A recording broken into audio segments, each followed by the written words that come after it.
Hello everyone and welcome back to the only series out there that combines the lore of Magic the Gathering with the physical cards you can win. I'm Simon and this is Friday Night Lore. As you're all packing away your decks for Friday Night Magic, it's time for another episode of FNL.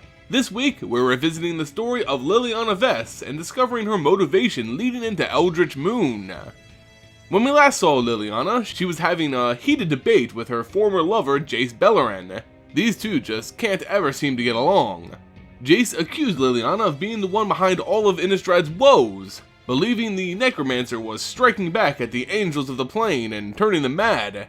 Jace's mind at this point was basically mush. His theory was filled with holes and inconsistencies, but no matter how much Liliana claimed innocence, Jace couldn't believe her.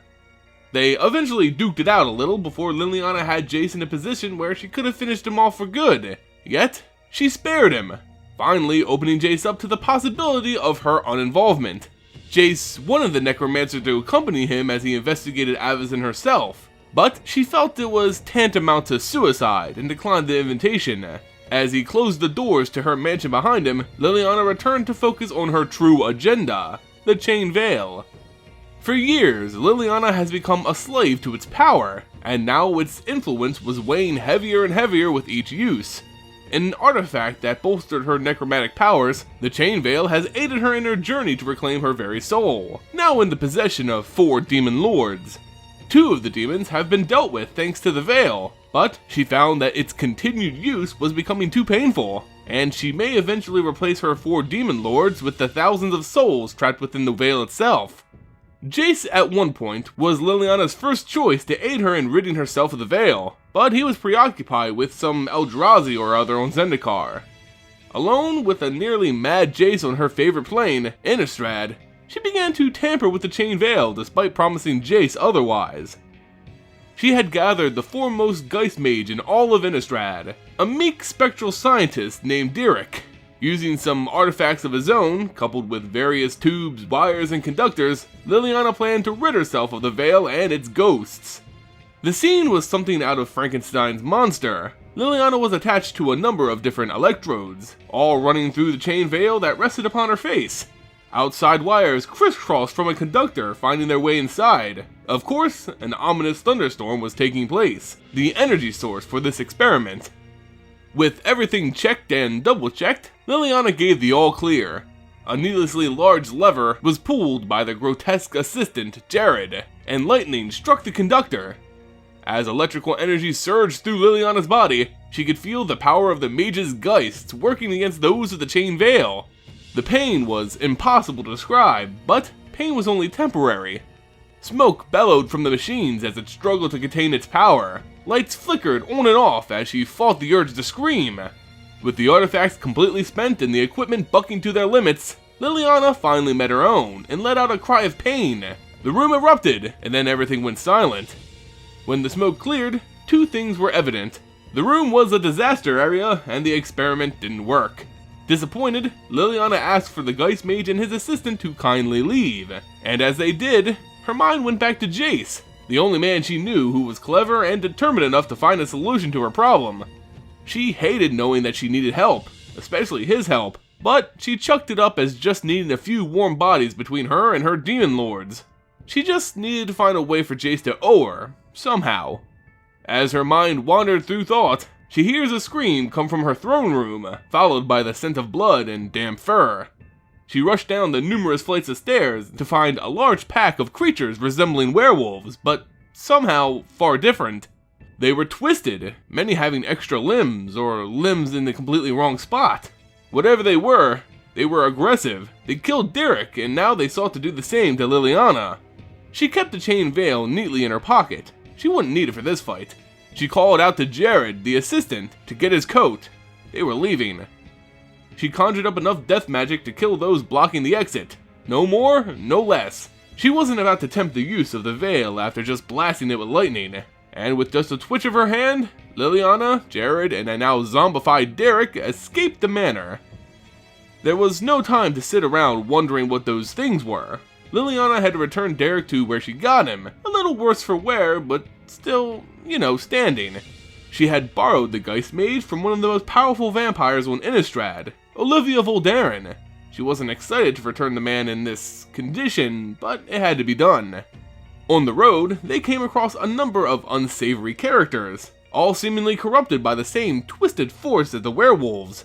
Vampires with blaring deformities, madmen chanting about some impending doom. Things were getting a lot creepier on Innistrad. The unusual group arrived at the imposing manor of the Voldaren bloodline. They weren't allowed entrance by the Bloodhall priest who answered the door. Apparently, Lady Voldaren wasn't seeing mortal visitors. Mortal.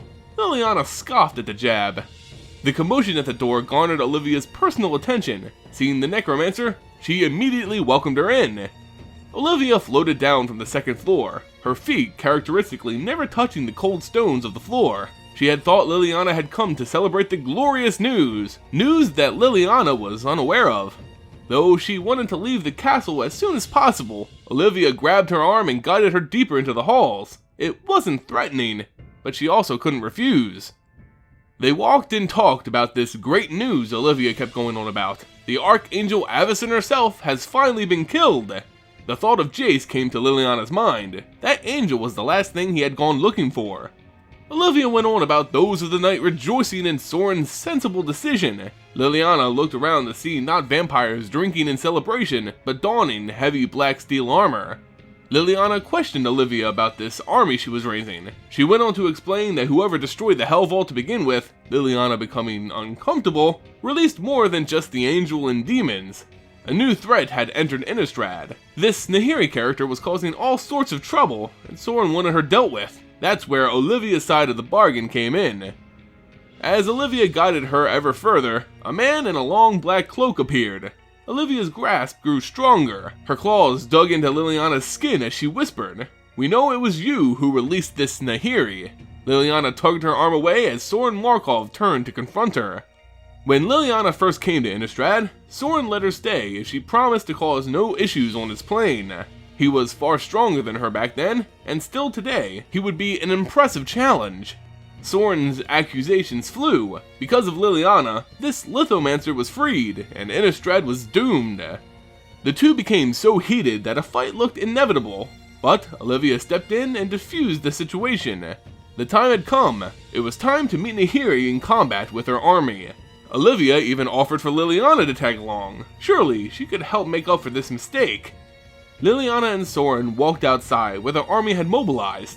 She looked up to the sky. Even the horizon appeared warped. A petty act of a petty mage with a misguided sense of justice. Sorin spoke to Liliana. The words were subtle but clear. The vampiric lord of Innistrad had slighted this person. It was his fault all this was going on. Liliana questioned Sorin's actions. He was going after Nahiri, but shouldn't he be headed towards whatever she summoned? Did he even care about the people of Innistrad? Sorin was somber in his response. Innistrad is ruined. Nahiri made sure of that. Liliana wouldn't be joining them in their campaign against this Nahiri person. She wasn't the real threat.